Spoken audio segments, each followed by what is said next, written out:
So good morning, everyone. Marco did the presentation, so I'm not going to redo it. I just want to say that it's a pleasure for me to be here.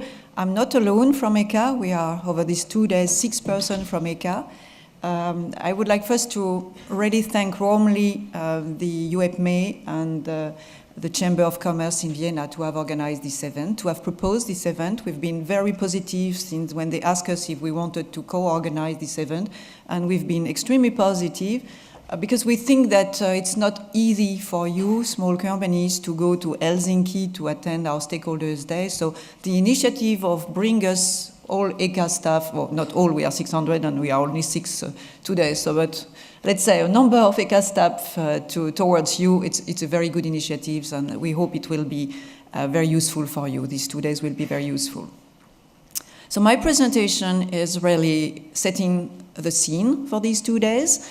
I'm going to give an overview of the registration process, step by step. But then you will see during the next 2 days from ECHA speaker and other speakers that each topic will be further detailed and explain. So what I would like to do is first, before starting the registration process, always put a bit of perspective, because we just heard from the president of UEPME, REACH can be a burden for SMEs, but on the other side, let's remind that it has an ambitious goal, and this ambitious goal is the protecting the human health and the environment. And these days in ECHA, we are doing a number of interviews with, for a certain study that we are doing, and it's being recognized by many CEOs of companies, investors, that actually Europe is very much advanced compared to the rest of the world in that field. And we should be very proud of that. So at least REACH, although it can be seen as a burden, as an ambitious goal, which is protecting the human health and the environment, it's always good to remind that at the beginning of a presentation. And what is at stake with REACH? As you know, the burden of proof has been moved towards industry. In the past, it was authorities that have to prove that the substance was hazardous, and with REACH, it's the companies that have to prove that the substance either are not hazardous, and if they are hazardous, they can be managed in a safe manner and used in a safe manner. So the overall goal is really to get better knowledge on the hazards of the chemicals, on the use of the chemicals, and the risk they may pose on the human health and the environment. Another thing which is extremely important is the communication in the supply chain, which is a pillar of REACH. It's very important that from the supplier side, you get information from your customers, how the substances are being used, so that after the assessment of the properties, you can provide advice to your clients. So basically, everything is about improving the knowledge on chemicals and little by little reducing exposure, reducing the negative impacts on your workers, on your family, on your kids, and on your clients also, and to the environment also. So that's what we're talking about, and we're talking also about substituting gradually the hazardous substances to less hazardous substances. And it can happen because the authorities like ECHA or the member state find substances that deserve to be managed or substituting, but it can be also that during the registration process, when you assess your portfolio of substances, you realize that you may substitute by yourself, and I'm sure it is happening. So what I want to say with this registration is the registration is the first level of risk management under REACH, and probably the most important, because all actors are concerned, the suppliers, the importers, but also the downstream users that play a key role in all this system, the REACH system. So basically, registration and classification, if it's done properly, it's really the first level of risk management under REACH, and it's really the starting point for having a proactive product stewardship with your products. So registration dossiers are vital, are essential. Why are they so? Registration is not only a technical exercise saying, okay, I have to do that to get my registration number, please ECHA, please the member state. It's not that. If it's done properly, it means that your registration is the proof that you know your portfolio, that you've collected the information, that you have done a proper chemical safety assessment, and that your clients are informed adequately on how to use safely the substance. And in a way, it provides confidence to the authorities, certainly ECHA when we open the dossier, consumers and investors. I've been talking recently to a lot of investors that are interested in green sustainability and green development, green solutions, and they do look, these investors, on how the companies are performing in the terms of registration, substitution, and following the legislation. So basically, it provides confidence to everyone that you take your corporate social responsibility seriously. But also something that I would like to point out is your dossier. We are screening them, and that's the basis for identifying substance of concern. So if I give an example from the 2010 registration, for example, something which has happened a lot in the past is the registrant had a tendency to report all the possible use for a substance in their dossier, and that it was probably to make sure that they were covered.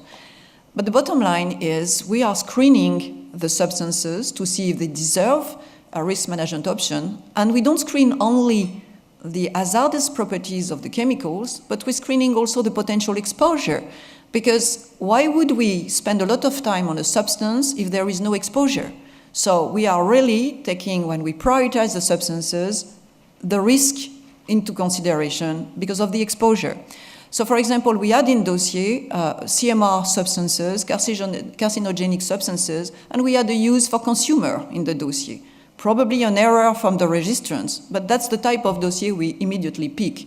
So I guess my point is to say, we pay attention to your dossier, they have to be reliable, and if you do the dossier right at the very beginning, you can always update if you felt that you are missing, that you could improve in certain areas. But what I want to say is that if you do properly at the very beginning, you have much less chance later on to be picked by ECHA for an evaluation, or your substance is prioritized for the wrong reasons. So, in 2014, after the second registration deadline, we have really started to prepare for 2018. I think we totally agreed in ECHA that 2018 is a different problematic, many more substances to register, many more dossiers. We were expecting 25, we received 25,000 dossiers in 2010, but we expect 60,000 in 2018.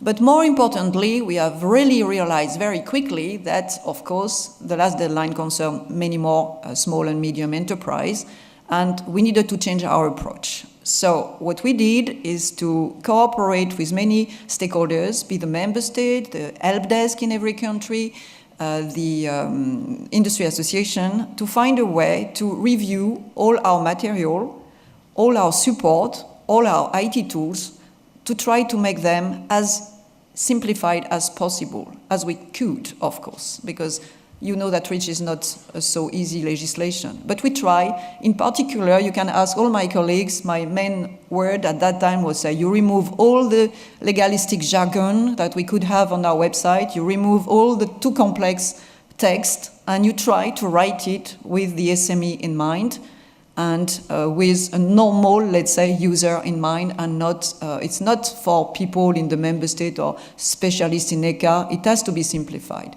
So that's what we try to do, and we divided the registration process in 6 main phases, so you see 7 phases on the slide, because the last one is update your dossier. It happens after registration, because after registration, it's not over. So we said there are 7 phases, but until the registration, until you submit your registration, we divided in 6 phases. And the last one, keep your registration up to date. So I'm going to try to go phase by phase, highlighting the main messages and the main points. So the first one is know your portfolio. It's extremely important that you look at your substances, you understand your obligation, and you understand whether you need to register. You might not always need to register, so you have to understand that. Something where I'm going to put a lot of emphasis, and there are presentations on that topic, is the substance identification. On the REACH, it's not possible to only refer to an INEX number, a name, or a CAS number. The substance identification on the REACH is more important than that. And why is it so important at the very beginning of the process? Is because you want to make sure that you work with the right people, meaning that if you decide to work with certain co-registrants, you want to make sure that you have the same substance, Or you want to make sure that if you have certain impurities in your substance, you are still able to exchange with the others to make sure that you are putting a joint submission correctly together. So the substance identification is extremely important. Back in 2008, when we all started, I would never thought we would spend so much time on substance identification in ECHA. And actually, it's a very big team working on that, and I can tell you they are very busy. But basically, it's more complex than we all thought at the very beginning. That's why I'm insist on that. And what is important is from this step one is you plan your work and you inform your downstream user. You have to get feedback from your downstream user on the use of substances as much as you can. And one of my colleagues who explained that there are tools to help you for that. So on our website, you will find information on knowing. So if I look behind, don't be surprised, because although I have glasses, I don't see very well, so I need to read on the screen behind me, I bet. But basically, you have information on how to get ready, how to get started, but you have also information on substance identification. And you have also sector-specific guidance that might help you. For example, there are certain sectors that contact us and say that they have recurring problems within the sector. And we work with them to prepare certain guidelines for their own substance. And one that has been quite intense has been with the essential oils sector. It's a complex substance, it's a UVCB, so I suppose that if you have UVCBs, you might even wish, although you are not in the essential oil sector, be interested to have a look at this, because it might help you to take decision for your own substance if it's a UVCB. So substance identification, as I was mentioning, is extremely important. You need to get it right to have the rest of your work right. So you need to have detailed composition, you need to have analytical data.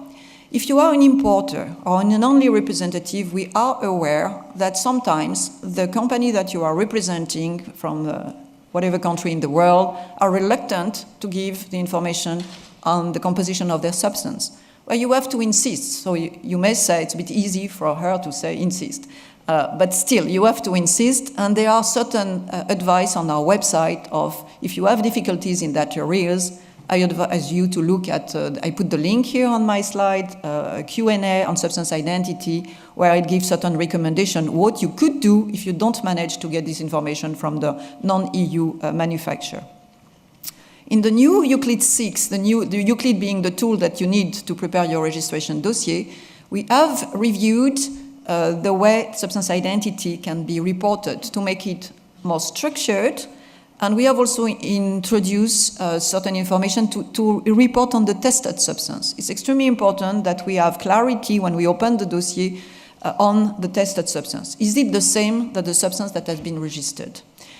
With Euclid, we are providing a tool which is called a validation assistant tool. And this validation assistant has two roles. On one side, it enables you to check the completeness of your dossier, which is extremely essential. On the other side, there is a part which verifies inconsistencies in the dossier.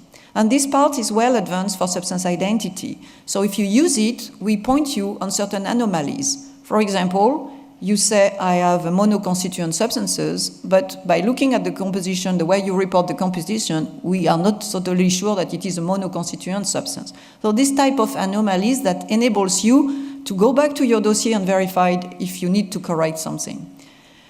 Since June 2016, we require the lead registrant to provide something which is called the substance identity profile. The substance identity profile is described the scope of the joint submission. For example, it could say that the lead registrant has a certain composition, but it could be that members have certain impurities. And that in this SIP, it means that for transparency reasons, the lead is requested to provide the information on his members also, to make sure that the hazard data that he is providing in his dossier fits everyone in the joint submission. For example, if you have an impurity in your dossier but the lead registrant doesn't have, and this impurity is hazardous, it's important that the hazard data set that is in the lead dossier covers the properties of your impurity. So that's something that you really have to look at when you build the dossier together. Finally, since June 2016, we have introduced a completeness check, a manual verification in the completeness check process.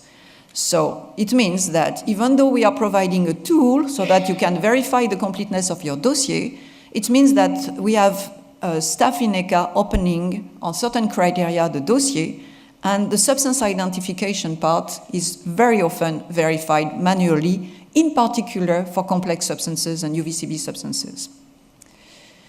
Step 2, find your co-registrant. I look at my watch because I have a tendency to talk too much, so I'm still looking if it's okay. Find your co-registrants. So step 2, very important. Either your substance has already been registered and you need to identify the lead registrant, and that is either in REACH-IT on our website, or if the substance has not been registered yet, you need to find your co-registrants. And there is functionality in REACH-IT where you can find the co-registrants. And hopefully you've been contacted already by other people saying we need to work together, form a CIF, or you've been contacted by the lead registrants. Sameness is important, you have to discuss that. The point that I would like to do here is joint submission for the same substance is mandatory. And since June this year, you cannot submit anymore a dossier individually for a substance that has already been registered. So you have to submit jointly. And even though it is totally possible on the REACH to deviate from the lead registrant or from others to do what we call an opt-out for one data requirement, for many data requirements, nevertheless, even though you deviate, and it has to be justified why you deviate, or you don't want to provide the information with the others, but in this case, you still need to register jointly to be part of the joint submission and get a token from the lead registrants to enter the joint submission. So very important. A point also that I wanted to take, the lead registrant, nobody can take the lead role without have been the agreement of the CIF. If you are faced with a situation where somebody has taken the lead while it has not been agreed in the CIF, you have to contact ECHA and you have to send us evidence that it has happened so that we can act. So it has happened regularly, so that's why I'm telling that. You find information on our web page. There is a webinar, so for each phase, I will come back to that later, but for each phase you have a webinar where explain the process. And you have different support information. For example, here, have you your substance registered? Yes, so click on the left side. If not, go to the right side and work on establishing the substance sameness. The new generation of REACH-IT that has been released in June has improved way to find the lead registrants. It's easier. We have made it more evident. And we have on our website a list of lead registrants that you can find if the lead registrant has accepted to disclose his name on our website, which is only, unfortunately, only in 1/3 of the case. But if it's not on our website, it is in REACH-IT. Something also important to know, until now, if you were bringing a new substance on the market, so this substance was, you were either a newcomer or your substance was a new on the market, you had the possibility to pre-register. This possibility is closed by the 31st of May 2017. Why this date? Because in the legislation is 1 year before the final deadline, and it's basically because you need probably 1 year to put together your dossier. After that date, I mean, everyone should work together, all the co-registrants should be able to work together. What do you do after that date? If you have a new substance, there is a process on the REACH which is called inquiry, and you find it in REACH-IT, and you submit your substance ID so that we can put you in contact with existing registrants so that you can do the data sharing. The data sharing, I'm going to be quick on this one because my colleague Daniel is going to talk on it in detail. But what is important is it has to be fair, transparent, and non-discriminatory. What does it mean? It means that if you are in the 1 to 10 ton tonnage band, you pay only for the data that you need in the 1 to 10 ton. So be aware that you should not pay for data that you would need if you would be at 100 ton, for example, over 100 ton. So it's important to know that. Transparent, you need to have a breakdown of the cost. You should always be, as newcomer to a joint submission to a CIF, to have an access to how the cost has been derived. What have been the administrative costs? What have been the cost of the data? Why would you pay for endless meetings to build the CSA, the chemical safety assessment, if you don't need a CSA? So you have to challenge the consortium, the lead registrants, to understand what is the real cost of what you need to pay.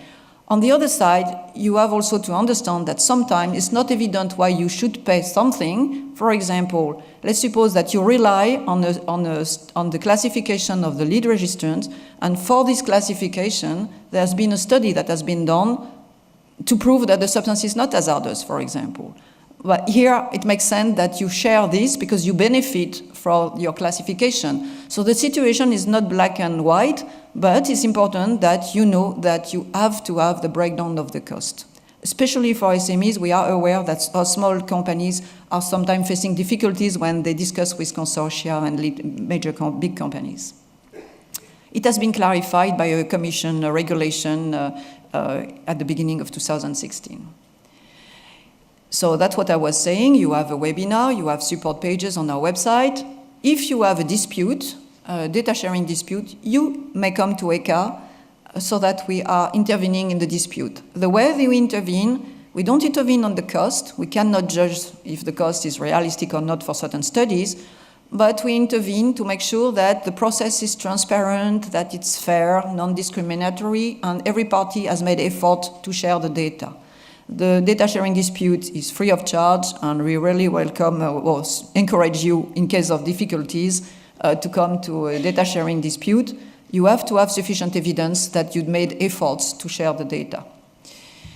The step 4, once you have, you know your portfolio, you know whether the substance has been registered, you find your co-registrant, you need to put together your registration, your hazard data set. So I said already, for 1 to 10 ton, there is a reduced data requirements package. In particular, if your substance is not hazardous, you can benefit from a very reduced data requirements, only the physico-chemical data. So it reduces drastically the cost of your dossier. On the other side, you have to prove that your substance is not hazardous. So we put on our website what we call an Annex 3 inventory, and this inventory gives a list of substances and gives also alerts on potential properties of those substances. For example, we suspect that the substance has a PBT properties. That's why it's important that you check this inventory to see if you can benefit from reduced data requirements. On the other side, if your substance has an alert, but you don't agree with this alert, you say my substance is not hazardous, it's still your responsibility to register and say my substance is not hazardous, but you have to make your justification. Over 10 tons, you need to produce a chemical safety report, and you will get additional information. Important point, pay attention to the data quality. The relevance for your substance, as I was saying, you have specific impurities. Do we have data that covers that impurity? The adequacy and the reliability. Sometimes, if you are tempted to get a letter of access, a very cheap letter of access, there is no miracle on the reach. If you cannot believe that at a certain price it's realistic. I mean, we are aware that certain companies, consultants, have provided data package by, let's say, getting information on the internet, doing all kind of deviation from standard data requirements. This is not necessarily a compliant dossier. You have to be extremely careful to that, because anyway, they will go on the evaluation at a later stage, and we will come back to you. So pay attention to that. Better to have the quality right at the very beginning. That's a strong advice that I'm giving here. Animal testing is only possible as a last resort. You cannot do an animal test without requesting, without considering alternatives. Alternatives being QSAR, alternatives being other way of filling your data gap, could be read across, could be whatever, and you have to explain that in your dossier. So you will have a detailed presentation on that from one of my ECHA colleagues, Eva, but basically you have also information on our website. You have this famous Annex 3 inventory. There is a specific tool to do the chemical safety assessment for those who are over 10 tons, which is called ECHA, and which provide a step-by-step workflow, very structured workflow to do the chemical safety assessment. and also to prepare your exposure scenario to attach to your safety data sheet. Something that we did and published at the beginning of the year, it's a guide. This guide, we call it Guide for SME Managers. I really strongly advise you to read this guide, because basically what I was saying at the beginning, we appreciate that reading all the guidance from ECHA, which are thousands of pages, is not easy. So I would advise you to start with this guide, because it has been done for small and medium companies. It has been done on two aspects. One is if you are a manager and you don't know, and you have somebody in your company or coming to you saying, I have to put a dossier, you understand what needs to be put together to prepare your dossier in simple terms with explanation. I think it's 100 pages or 150 pages, something like that, all together. But it's also, if you are dealing with a consultant, you don't do it internally, then it gives you a good overview of what the consultant is doing and what to expect from your consultant. So therefore, it's a very interesting document to read and get started for your work. Step 5, so that's it. You have your substance ID right, you have your hazard data, you know your co-registrants, you have to put your Euclid dossier, your technical dossier. So the Euclid dossier is really the part where you identified yourself, you identified your substance, you describe the use, and you describe the substance properties. It's the tool that you need to use to prepare your registration dossier. If you have a chemical safety report, you need to attach it to Euclid. It's free of charge, Euclid. It's available on a Euclid website, on the ECHA website. Euclid 6, we did focus group with industry to see what was complicated with Euclid, and we have reviewed a lot Euclid 6 to have a one-click installation. We have integrated the help within Euclid, and also we have tried to see from the deficiencies that we had observed in dossier in the past, we have tried to put more structure so that it was easier for company to enter the information. Now, if you don't need Euclid, for example, you are a member of a joint submission and you totally rely on the lead registrant. In that case, don't use Euclid. No way, no need. Go directly to Reach IT, where you can fill your information directly in Reach IT. And I know that sometimes Euclid frightens people, so in that case, don't use it. Just if you totally rely on the lead registrant, you go direct to Reach IT, and much easier for you. What we are preparing right now is what we call cloud services. You heard with the president of UAPME that we go to digitalization, so that's in ECHA also. So cloud services is providing Euclid online within ECHA, and it will be ready in June or July. And at the end of the year, we will also facilitate the user interface to have a much easier user interface especially very useful for the 1 to 10 ton dossier. But the benefits is it removes a lot of burdens from the current Euclid. You don't need to install it. You don't need to do backups. You have data access from everywhere. And if you use a consultant, well, you still have your dossier, because it has happened that companies have used consultants. They didn't have their dossier. They don't know how to update their dossier. Here it's online within ECHA, and we remove all the burden, the IT burden. You still need to know your substance. You still need to fill your dossier, but at least we remove the IT burden. So it's coming this year.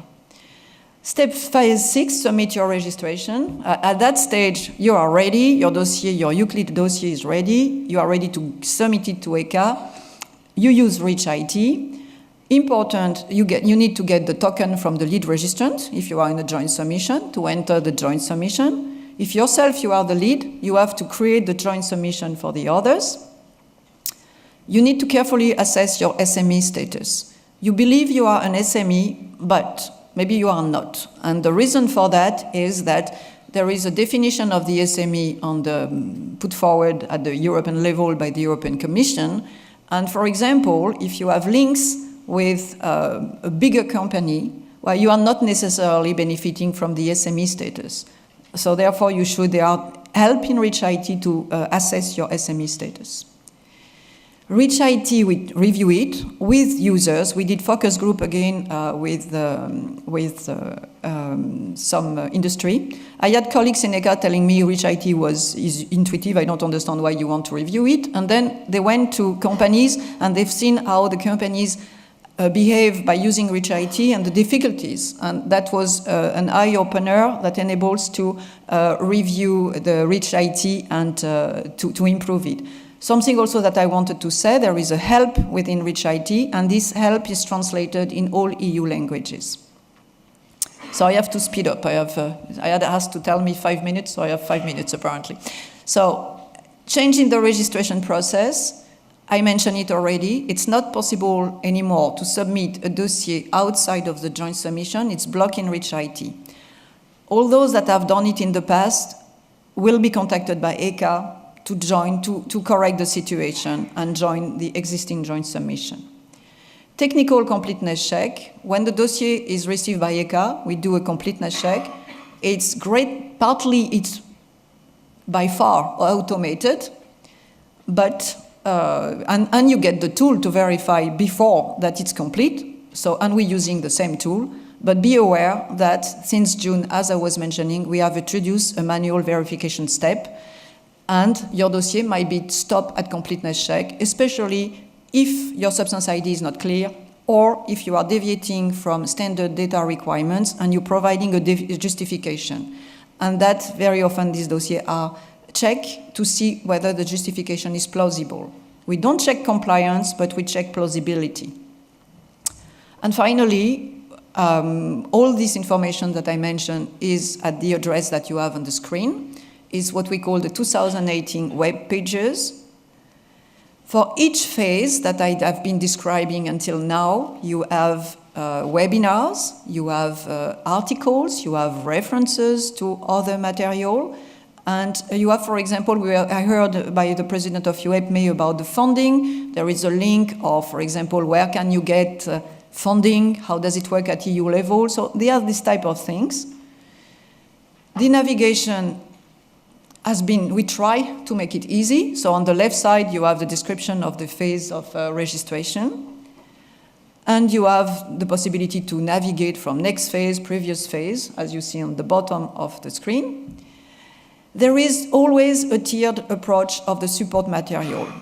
If you are member of a joint submission, probably you don't need to know everything.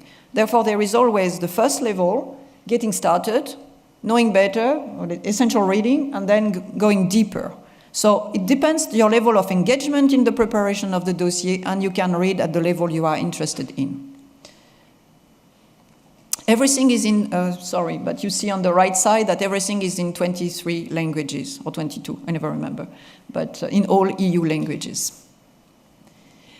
An information, we will have in May a special week, the 15th to 19th of May, because all what we did about the webinar, they have been launched one after another during 2015 and 16. So they are available on our website, but that's a very specific week. We are going to rerun all the webinars, and you will have Q&A sessions with ECHA staff where you can ask questions. So it will be promoted, but if you have specific question on a specific phase, well, you can register for one day in the week, and you will have the possibility to ask questions. So that's my last slide. Registration, we acknowledge, is challenging. It can be manageable. Something which is important is that you have a plan, how you are going to go until the 2018 deadline.